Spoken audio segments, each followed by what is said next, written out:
किसान आंदोलन से जुड़ी आज की बड़ी खबर इस वक्त आ रही है। भारतीय किसान यूनियन नेता राकेश टिकैत के तेवर अब ढीले पड़ गए हैं, नरम पड़ गए हैं। न्यूज नेशन से बोले राकेश टिकैत, सरकार से बात करके समाधान निकालेंगे, बातचीत की टेबल पर ही निकलता है समाधान, राकेश टिकैत ने कहा। गाजीपुर बॉर्डर पर किसानों का आंदोलन जारी है। गाजीपुर में प्रशासन ने शांतिपूर्वक धरना देने की इजाजत दे दी है। गाजीपुर बॉर्डर पर भारी संख्या में पुलिस बल की हालांकि तैनाती है।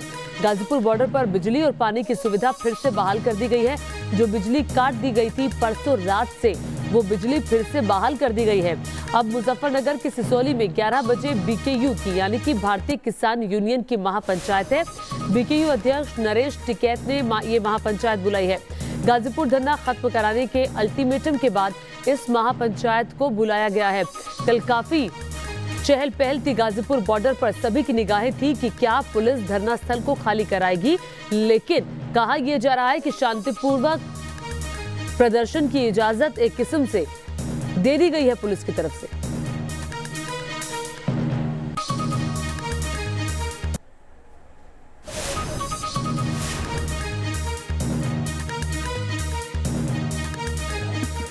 किसान का सम्मान बरकरार रहेगा। जहां किसान के सम्मान को नुकसान पहुंचाने की कोशिश करी वो नहीं होगा। जो किसान का सम्मान था, जो किसान की डिमांड थी, उन पे हम भारत सरकार से बात करना चाहते हैं। बात करेंगे और बैठ के इसका समाधान निकाल लेंगे। तो बैठकर इसका समाधान निकालेंगे, राकेश टिकैत कह रहे हैं। गाजीपुर बॉर्डर पर रात 12 बजे किसान नेता राकेश टिकैत के इस ऐलान के बाद कि वो सरकार से बातचीत करने को तैयार है, उसके बाद किसानों के खिलाफ पुलिस एक्शन की आशंका खत्म हो गई। न्यूज नेशन संवाददाता राहुल डबास ने हालात का जायजा लिया।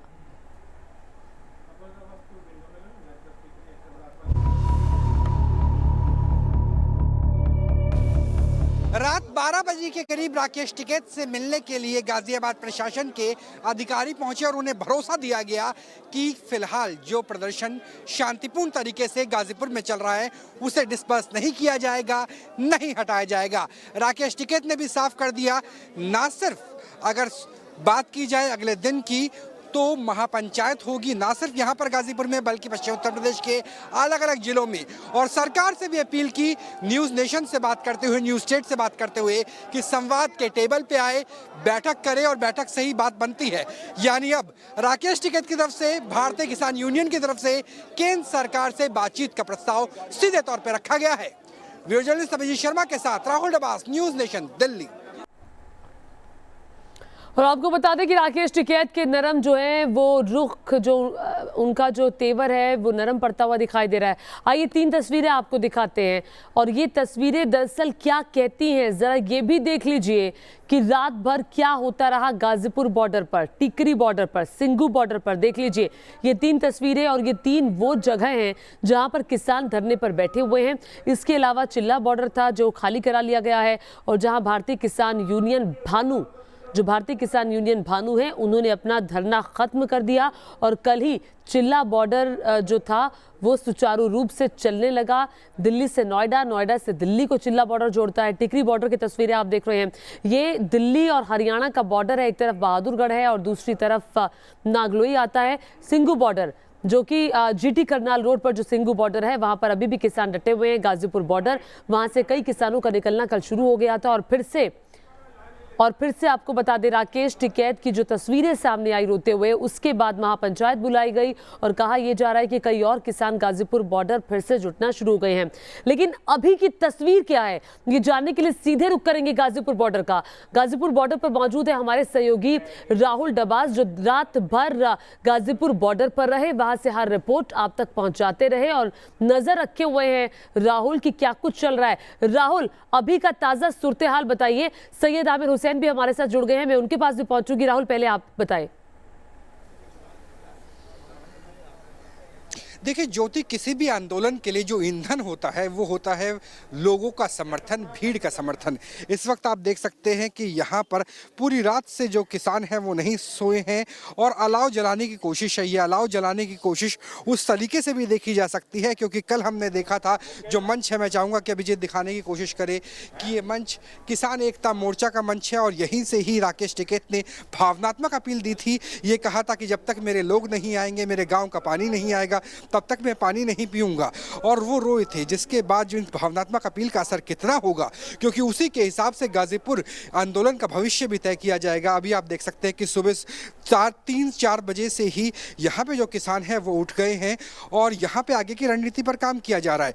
उम्मीद ये भी है कि जयंत चौधरी भी यहाँ पहुँच सकते हैं, वो भी समर्थन दे सकते हैं, यानी पश्चिम उत्तर प्रदेश का एक विशेष वर्ग का समर्थन निश्चित रूप से साथ में रहेगा। और ये देखना होगा कि जो भावनात्मक अपील कर चुके हैं राकेश टिकैत, उसका असर कितना होगा, क्योंकि राकेश टिकैत के भाई नरेश टिकैत ठीक है। ये एक बात हुई राहुल, ये एक बात हुई। जरा मुझे फटाफट से, मैं आमिर के पास जाऊंगी, मुझे फटाफट से ये भी बता दीजिए कि जितनी संख्या में पुलिस की डिप्लॉयमेंट थी, पैरामिलिट्री फोर्सेस की डिप्लॉयमेंट थी, क्या वो पहले से कल शाम से कम हुई है?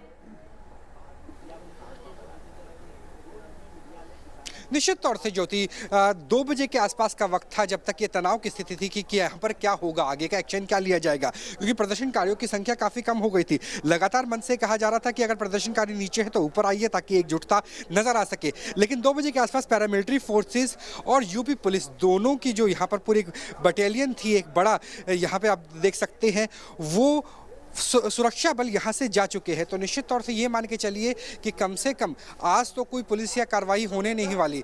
देर रात 1 बजे के आसपास जो पुलिस के अधिकारी थे वो यहाँ पर पहुंचे, मंच पर बैठ कर के मुलाकात की गई, राकेश टिकैत से बात हुई और उन्होंने कहा कि ठीक है, आप शांतिपूर्ण प्रदर्शन कर सकते हैं, यानी कम से कम पुलिस एक्शन नहीं देना चाहते। उसके पीछे की वजह जान लीजिए। वजह यह है कि जब आंदोलन अपनी मौत मरता हुआ कम से कम सरकार को नजर आ रहा हो कि संख्या बल कम हो रहा है, ऐसे में पुलिस एक्शन से वो भावनात्मक अपील कम काम कर सकती है और दोबारा से भीड़ आ सकती है। इसलिए पुलिस एक्शन और दबाव की राजनीति से बचने की कोशिश की कम से कम सरकार के स्तर। बिल्कुल ठीक कह रहे राहुल। अब मैं सईद के पास चलती हूँ। सईद भी रात भर डटे हुए थे सिंघू बॉर्डर पर और हालात पर नजर रखे हुए थे। सईद, रात भर सिंघू बॉर्डर पर क्या चला, और जरा ये भी बता दीजिए जो सिंघू बॉर्डर के आसपास के गांव हैं, उन गांव के लोगों की महापंचायत भी होने वाली है, उसको लेकर के क्या अपडेट है? देखिए, सबसे पहले तो मैं बता दूं, मैं ग्राउंड जीरो पर रात भर यहाँ पर सिंघू बॉर्डर पे मौजूद रहा और यहाँ पर पल पल की चीज़ें जो है, डेवलपमेंट्स जो हैं वो मैंने रिकॉर्ड किए हैं। आपको पहले तस्वीरें दिखाते हैं। तस्वीरों में आप देखिए कि सुबह 6 बजे का वक्त और भारी संख्या में जो पुलिस बल है वो तैनात है। इस समय आपको बता रहे हैं कि सुबह के मतलब देर रात तक जो है यहाँ पर मीटिंग्स का दौर जारी रहा, देर रात तक ब्रीफिंग होती रही और उसके बाद थोड़ी बहुत शांति रही। शांति के बाद फिर सुबह 6 बजे आप तस्वीरें देख रही हैं कि किस तरह से पैरामिलिट्री फोर्सेस हों या फिर दिल्ली पुलिस के जवान हों, बाकायदा मुस्तैदी से तैनात हैं। यहाँ पर सुबह सुबह का वक्त है, आप देखिए तमाम बड़े जवान जो हैं यहाँ पर मौजूद हैं भारी संख्या में। और दूसरा मैं आपको बताऊं कि यहाँ पे सिंघू बॉर्डर पे स्ट्रैटेजिक तौर पे काम किया जा रहा है। पहली चीज़ तो ये कि जो सामने आप देख रहे हैं, हालांकि अभी कोहरा बहुत ज़्यादा है इसलिए दिखाई नहीं दे रहा होगा, लेकिन आपको बताएं कि जो सीधे NH1 की तरफ जाने वाला रास्ता जहाँ पे बड़ा आंदोलन होता रहा है वो उसको अलग कर दिया गया है। और दूसरा जो मजदूर किसान संघर्ष समिति वाले लोग हैं जो दूसरा टेंट अपना लगाए हुए थे उनको थोड़ा सा अलग कर दिया गया है। और बीच का जो ये रास्ता जहां पे आप पुलिस बल के जवान देख रहे हैं, ये बेसिकली ये पुलिस ने पूरी तरीके से अपने कब्जे में कर लिया है, पहली चीज। दूसरी चीज ये कि जो भी यहाँ पर घर से कनेक्ट यानी कि गांव के अंदर से कनेक्ट वाला रास्ता है उसमें पूरी तरीके से सीमेंटेड बैरिकेड्स लगा दिए गए हैं। यहाँ तक कि एक बहुत बड़ा गड्ढा जो है वो खोदा गया है ताकि कोई भी मूवमेंट जो है ना हो सके। तो फिलहाल सूरत हाल यही है, लेकिन अभी इनको यहाँ से हटाया जाएगा या नहीं हटाया जाएगा, बिल्कुल ये देखने वाली बात होगी। सईद, बहुत शुक्रिया। राहुल, बहुत शुक्रिया। रात भर आप हालात पर नजर बनाए रखे हुए हैं और सुबह भी आप हमें अपडेट पहुंचा रहे हैं। बहुत शुक्रिया आपका इस तमाम जानकारी के लिए।